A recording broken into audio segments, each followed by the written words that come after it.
الشيطان الرجيم بسم الله الرحمن الرحيم قل تعبدون من دون الله ما لا يملك لكم ضرا ولا نفعا والله هو السميع العليم۔ شروع اللہ کے نام سے جو انتہائی مہربان ہمیشہ رحم فرمانے والا ہے۔ حضور کو خطاب کر کے کہا جا رہا ہے کہ اہل کتاب سے پوچھئے، قل کہیے، لیکن ہے کیا اصلاً پوچھئے، اس لیے کہ آگے سوال اتعبدون من دون اللہ، کیا اللہ کے علاوہ تم عبادت کرتے ہو ما لا یملک لکم ضرا ولا نفعا، اس کی جو تمہارے لیے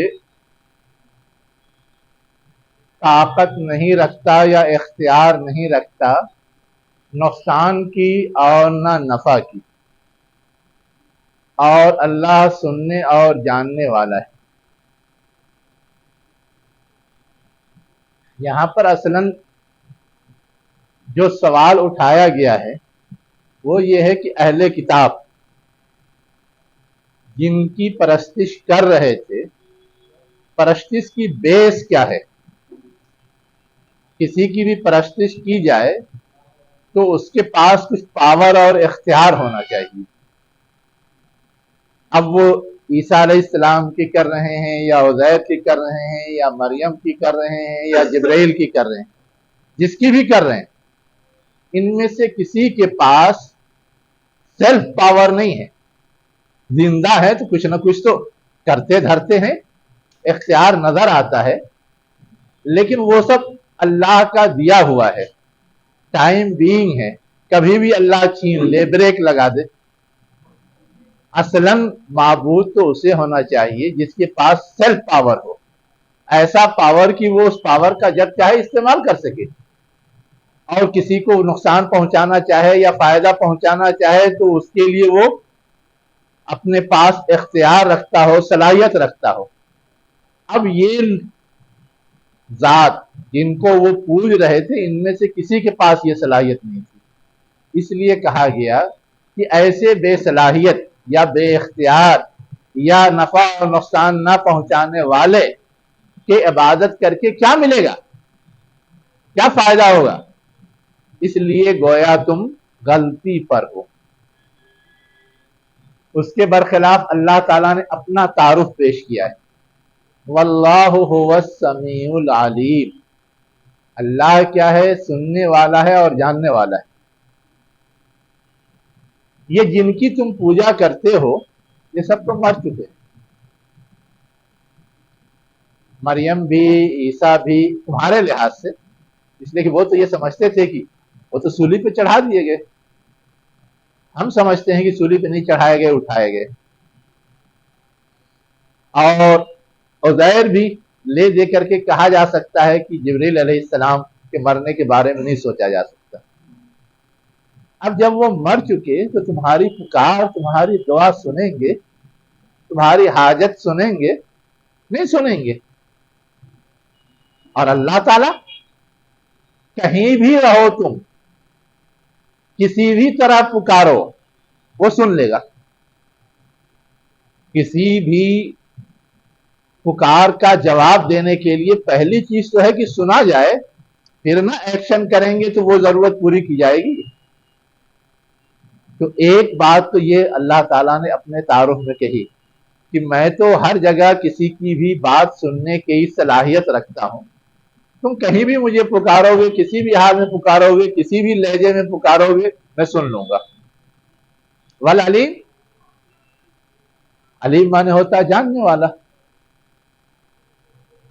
تم نہیں بھی پکارو گے تو تمہارے سارے احوال مجھے معلوم، اور میں چاہوں تو تمہاری ساری ضرورت پوری کر سکتا ہوں۔ یہ میری صلاحیت ہے۔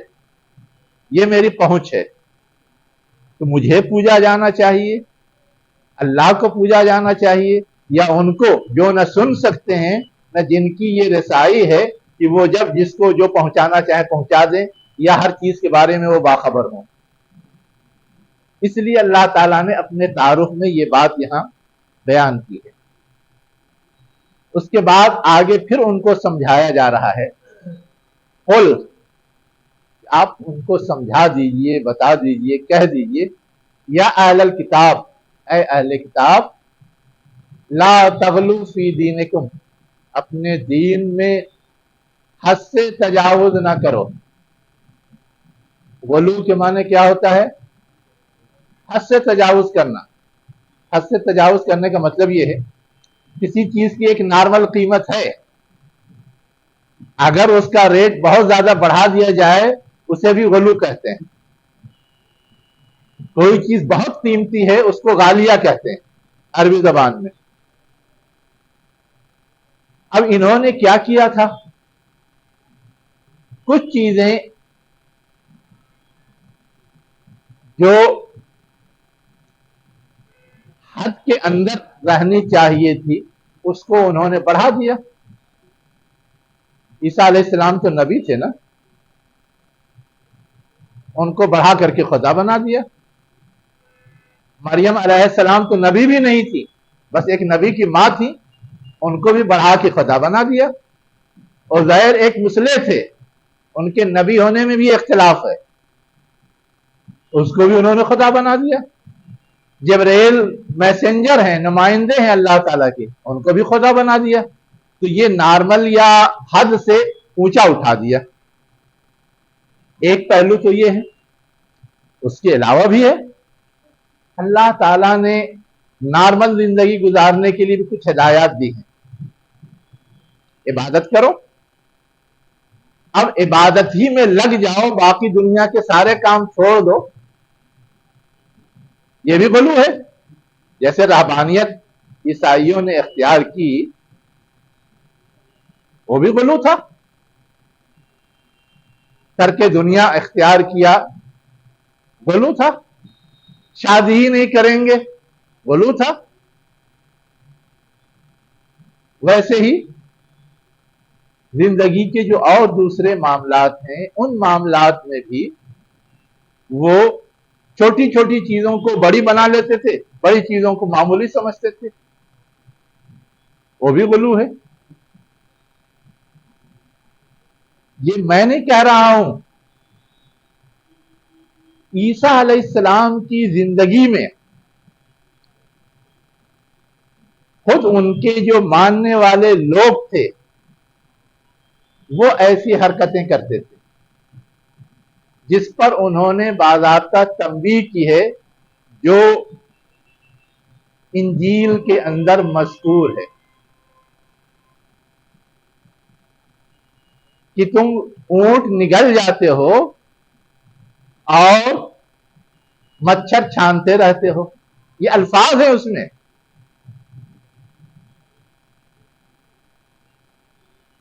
تو یہ جو کہا گیا کہ لا تغلو فی دینکم، گویا یہ ان کو سمجھایا جا رہا ہے کہ دین کے معاملات میں مختلف اینگل سے، مختلف پہلوؤں سے تم نے غلو اختیار کر لیا ہے۔ غیر الحق جو صحیح نہیں ہے، دین کا تقاضا نہیں، اللہ کی دی ہوئی ہدایات یا نبی کی دی ہوئی تعلیمات کے مطابق نہیں ہے، اس لیے تمہیں اس کی اصلاح کرنی چاہیے۔ کیوں ایسا کیا ہے آگے اس کا سبب بتایا جا رہا ہے، لیکن اصلاً روکا گیا ہے ایسا لگ رہا ہے۔ وَلَا تَتَّبِعُوا أَهْوَاءَ قَوْمٍ، تم کسی قوم کے خواہشوں کی پیروی نہ کرو، یعنی تم نے یہ جو غلو اختیار کر لیا ہے کسی قوم کے خیالات سے، ان کی خواہشوں سے، ان کی چاہتوں سے، ان کی سوچ سے متاثر ہو کر کے۔ اب یہاں قوم سے کون مراد ہے؟ ایک سوال یہاں تو نہیں بتایا گیا۔ اپنی قوم بھی مراد ہو سکتی ہے، اس لیے کہ انسان بگڑتا کب ہے؟ جب اللہ کی دی ہوئی ہدایات کو چھوڑ کر کے وہ خواہش کا غلام ہو جاتا ہے۔ بہت مزہ ملتا ہے شراب پینے میں، پینے لگتا ہے، گھر سے سمجھتا ہے غلط ہے۔ بہت مزہ ملتا ہے زناکاری میں، کرنے لگتا ہے، گھر سے سمجھتا ہے غلط ہے۔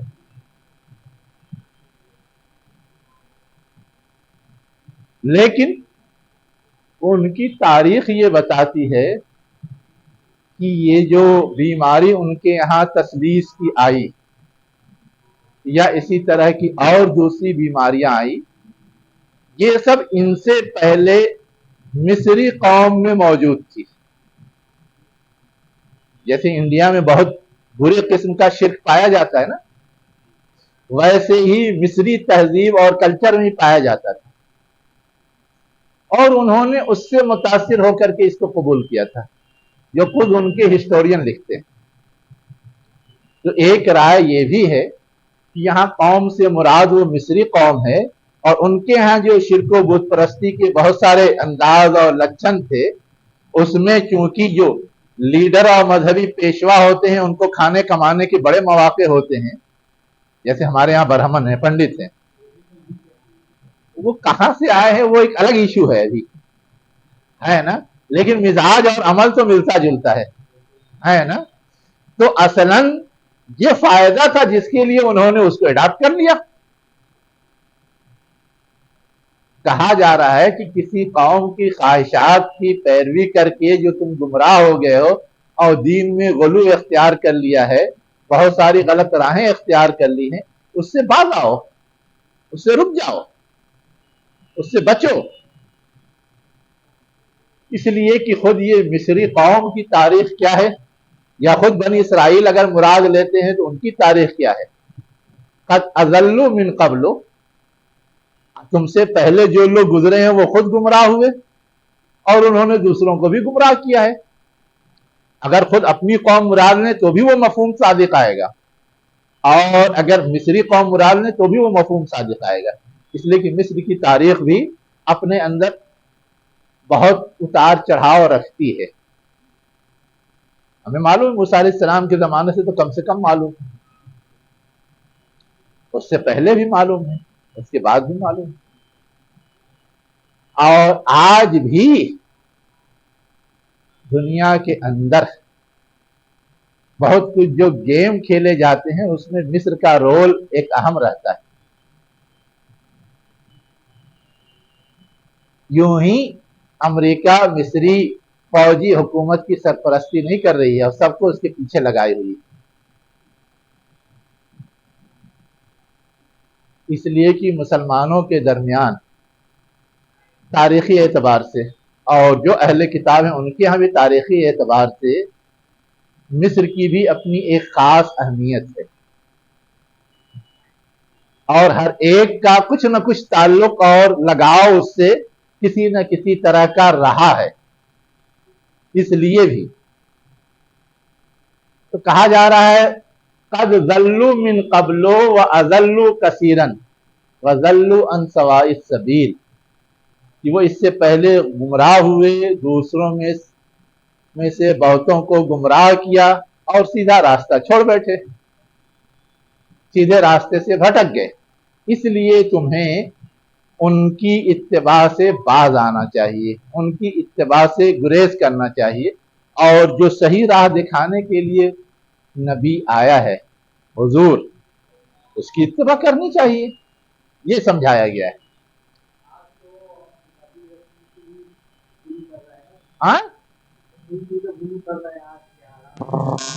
ہاں، ہمارے درمیان بھی اگر اس طرح کا غلو کرنے والے لوگ موجود ہیں، وہ بھی اسی حکم میں شامل ہے، وہ اس سے تھوڑا مستثنا ہے۔ جی ہاں غلو ہو رہا ہے، وہ بھی غلط ہے، وہ بھی غلط ہے، اور وہ بھی اسی لائن میں اور اسی کھاتے میں شامل ہیں، ان کو مستثنا نہیں کیا جا سکتا۔ وہ کہتے ہیں اگر وہی جو مستوی عرش تھا خدا ہو کر اتر پڑا ہے مدینے میں مصطفیٰ ہو کر، اگر وہ یہ کہتے ہیں اور صحیح سمجھتے ہیں تو غلط تو ہے۔ انہی کی طرف اشارہ ہے نا آپ کا، اور کوئی ہے؟ ہاں بولیے. ہاں اگر انہی کی طرف اشارہ ہے تو وہ بھی غلط ہے. آگے کیا کہا جا رہا ہے؟ لعن الذین کفروا من بنی اسرائیل، وہ لوگ جنہوں نے بنی اسرائیل میں سے کفر کیا. یہ نیا معاملہ نہیں کہ آپ کو جھٹلا رہے ہیں اور کفر کر رہے ہیں، آپ کا انکار کر رہے ہیں. اس سے پہلے بھی وہ کرتے رہے ہیں، شرک بھی کیا ہے، بچڑا پوجا ہے، کفر بھی کیا ہے، سلیمان علیہ السلام کو جھٹلایا بھی ہے، داؤد علیہ السلام کو جھٹلایا بھی ہے، سب کیا ہے. ان کی سیرت، ان کی تاریخ، ان کے کیریکٹر کو داغدار کیا ہے، سب موجود ہے. اور ان کے اس چلن کی وجہ سے ان پر ان انبیاء نے لعنت بھی کی ہے، جو ان کے توریت میں آج بھی موجود ہے. ایسا نہیں کہ قرآن بیان کر رہا ہے. وہ الفاظ، جن الفاظ میں داؤد علیہ السلام نے لعنت کی تھی، وہ توریت میں آج بھی موجود ہے. آگے جو کہا جا رہا ہے کہ عیسیٰ علیہ السلام نے لعنت کی، وہ بھی انجیل میں آج بھی موجود ہے. کیوں لعنت کی؟ ان کے کیریکٹر کی وجہ سے، ان کے چال چلن کی وجہ سے. تو ان کو یاد دلایا جا رہا ہے کہ تمہارا ماضی داغدار رہا ہے اور اس کی وجہ سے لعنت کے مستحق رہے ہو. آج بھی اگر نہیں سب لوگ تو تمہارے اوپر لعنت آج بھی برسے گی، تمہارے اوپر لعنت آج بھی برسے گی. تو کہا گیا کہ لعن الذین کفروا من بنی اسرائیل علی لسان داؤد و عیسی ابن مریم ذالک بما عصوا. کیوں یہ لعنت کی تھی ان انبیاء کرام نے؟ بما عصوا، ان کے نافرمانی کرنے کی وجہ سے، وَقَانُوا یعتدون، اور حد سے تجاوز کرنے کی وجہ سے، حد سے آگے بڑھنے کی وجہ سے. اب یہاں پر ایک چیز اور ہے بہت باریک غور کرنے کی. ایک کہا جا رہا ہے بما عصوا، نافرمانی کی، یہ پاسٹ کے انداز میں ہے، ماضی کا صیغہ ہے. اور آگے کہا رہا ہے وَقَانُوا یعتدون. یعتدون پاسٹ نہیں ہے، پرزینٹ ہے. ابھی تھوڑا سا اور رکیے، تھوڑا سا اور رکیے. بظاہر تو یہ لگتا ہے کہ اس وقت کے بارے میں کہا جا رہا ہے، لیکن اس یعتدون پہ کانو لگا ہوا ہے. کانو خود ماضی ہے، تو ماضی اور مضارع دونوں جوڑ دیا گیا. دونوں جوڑ دینے کا مطلب یہ ہے کہ یہ ماضی سے لے کے آج تک مسلسل ان کا کردار ہے، چلن ہے، طریقہ ہے. مستقل وہ یہ بے اعتدالی اور کیا کہتے ہیں حد سے تجاوز کرنے کی حرکت کر رہے ہیں. ایک دن کی بات نہیں ہے، یا آج کی بات نہیں ہے، یا فوری بات نہیں ہے کہ نظر انداز کر دیا جائے. مستقل ان کا یہ عمل ہے. پیرایہ بیان سے یہ چیز واضح ہے.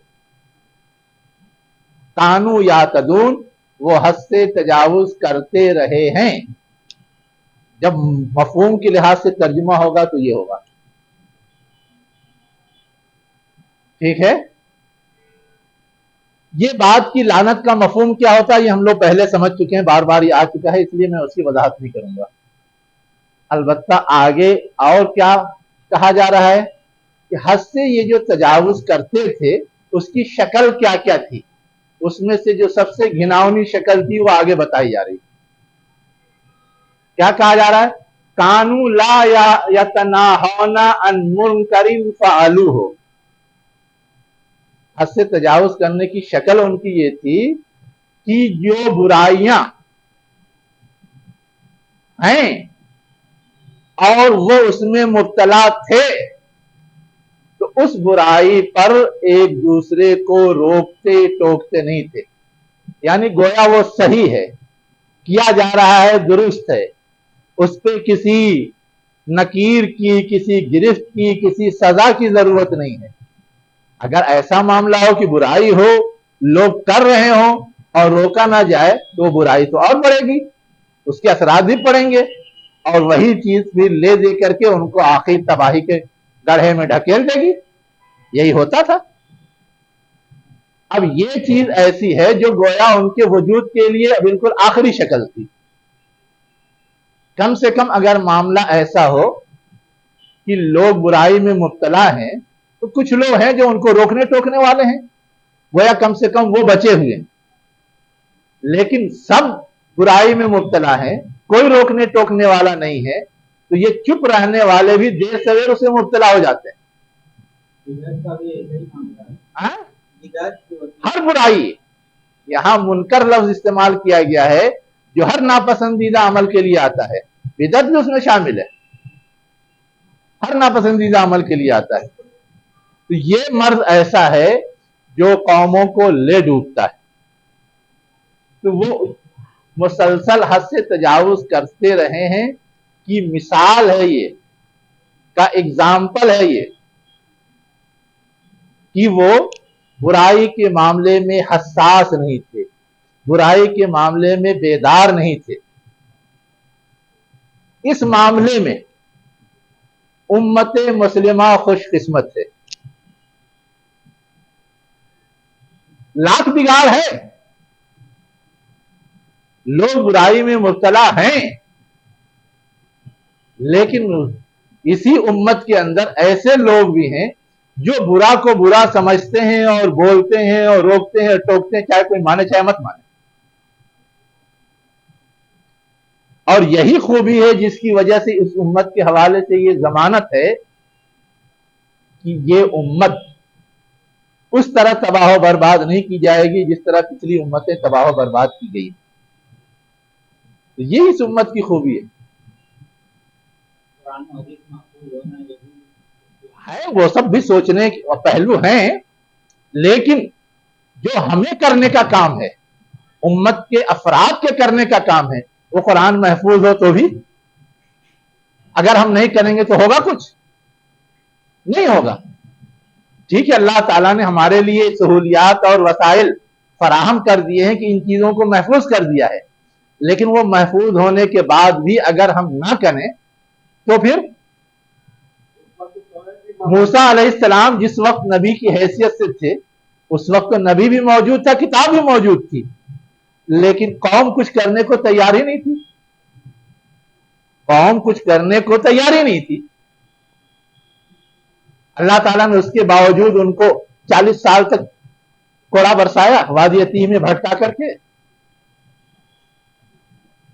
صرف اس لیے کہ وہ کچھ کرنے کو تیار نہیں تھی، نہیں کر رہی تھی. اور یہ اس امت کی خوبی ہے یا اللہ کا کرم ہے کہ وہ اپنے سارے بگاڑ کے باوجود اتنا کرتی ہے. لیول اس کا کم زیادہ مختلف ادوار میں ہو سکتا ہے، لیکن کرتی ہے. اسی لیے وہ زندہ ہے، سلامت ہے اور دنیا کی سواری میں سوار چل رہی. اور آج بھی دنیا میں اپنی ایک حیثیت منوائے ہوئی ہے. یوں ہی سارے کفار و مشرکین واویلا نہیں کرتے، ہنگامہ نہیں کرتے کہ یہ لوگ بنیاد پرست ہیں یا یہ لوگ دہشت گرد ہیں. یوں ہی نہیں کرتے. وہ جانتے ہیں کہ ہماری جو خامیاں، ہماری جو کمزوریاں ہیں وہ ہمیں لے ڈبو سکتی ہیں. جس دن یہ کھڑے ہو جائیں گے، جس دن یہ تیار ہو جائیں گے، جس دن یہ مورچہ سنبھال لیں گے، اس لیے وہ سب کرتے ہیں. لَبِئْسَ مَا كَانُوا يَفْعَلُونَ. اس کے بعد کہا جا رہا ہے کتنا برا ہے وہ جو وہ کرتے رہیں، کہ برائی میں مبتلا اور روک ٹوک کی کوئی کوشش نہیں. اس کے بعد یہ تو ان کی تاریخ سنائی گئی. اب کہا جا رہا ہے آج جو لوگ موجود ہیں، آج جو لوگ موجود ہیں ذرا ان پہ بھی نظر ڈالو. ترا دیکھو، دیکھو گے تمہیں نظر آئے گا. کیا نظر آئے گا؟ کثیرم منہم، ان میں سے بہت سارے، ان میں سے بہت سارے یتولون، ولی بناتے ہیں، دوست بناتے ہیں، سرپرست بناتے ہیں. الذین کفروا، ان لوگوں کو جنہوں نے کفر کیا ہے. اب خطاب تو اہل کتاب سے ہے، اور انہوں نے کس کو دوست بنا لیا تھا؟ کفار و مشرکین جو مکہ کے تھے یا اور ادھر ادھر تھے، ان سے ساز باز کر کے حضور کے خلاف چالیں چلتے تھے، سازشیں کرتے تھے۔ تو آج جو ان کا کردار تھا وہ دکھایا جا رہا ہے کہ ان میں سے بیشتر کیا ہیں؟ تم دیکھو گے کہ وہ کفار و مشرکین کو ولی بنائے ہوئے ہیں، دوست بنائے ہوئے ہیں۔ لَبِئْسَ مَا قَدَّمَتْ لَهُمْ أَنفُسُهُمْ، تو جو ان کا یہ طرز عمل ہے کہ کفار و مشرکین کو دوست بنایا ہے، یہ چیز بھی کتنی بری ہے جو انہوں نے بھیجی ہے، اس لیے کہ ہر ایک کا نامہ اعمال تو ریکارڈ کیا جا رہا ہے، جو انہوں نے پیش کی ہے یا بھیجی ہے۔ ان سخط اللہ علیہم، یہ ایسی چیز ہے کہ اس پہ اللہ ناراض ہو۔ وفی العذاب ہم خالدون، اور اس کی وجہ سے وہ ہمیشہ عذاب میں مبتلا ہوں، یہ ایسی چیز ہے۔ تو گویا ان کو بتا دیا گیا کہ تم چوری چھپے یہ سب حرکت کرتے ہو، اللہ کو سب معلوم ہے، اللہ نے ڈکلیئر کر دیا، گویا اب رسول کو بھی معلوم ہو گیا، صحابہ کرام کو بھی معلوم ہو گیا، یہ سب لوگ اندر اندر کھیل تماشا کرنے والے ہیں۔ کفار و مشرکین کا معاملہ تو یہ تھا کہ سب کھلم کھلا، بالکل واضح مخالفت تھی، دشمنی تھی۔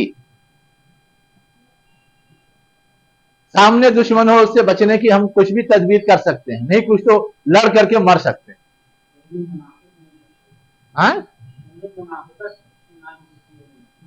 ہاں، لیکن جو لوگ آستین کے سانپ کی طرح چوری چھپے سارا کھیل کھیلتے تھے، بظاہر دوست بن کے رہتے تھے، ان کے بار ان سے پہنچنے والا نقصان تو زیادہ شدید اور غیر متوقع اور خطرناک ہو سکتا تھا۔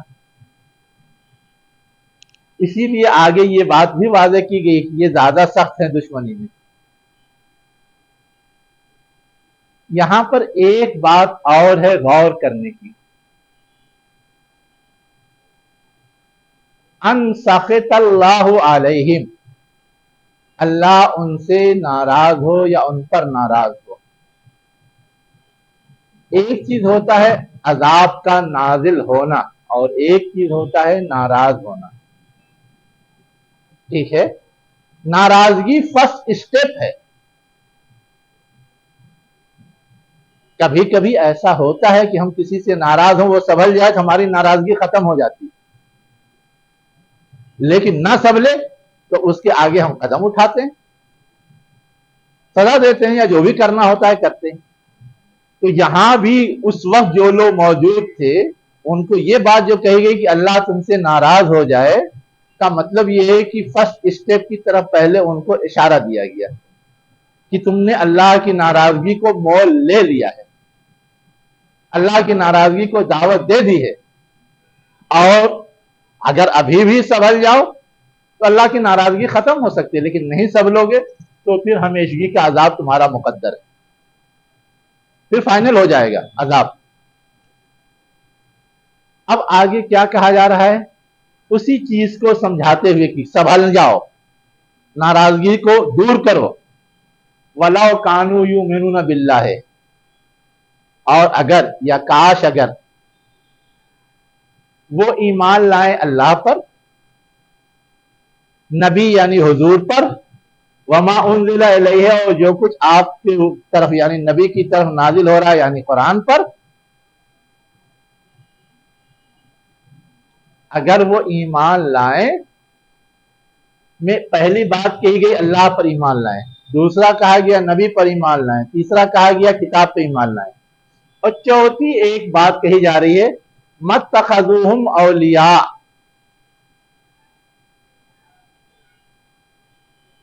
یہاں پہ کچھ چھوٹا ہے کیا؟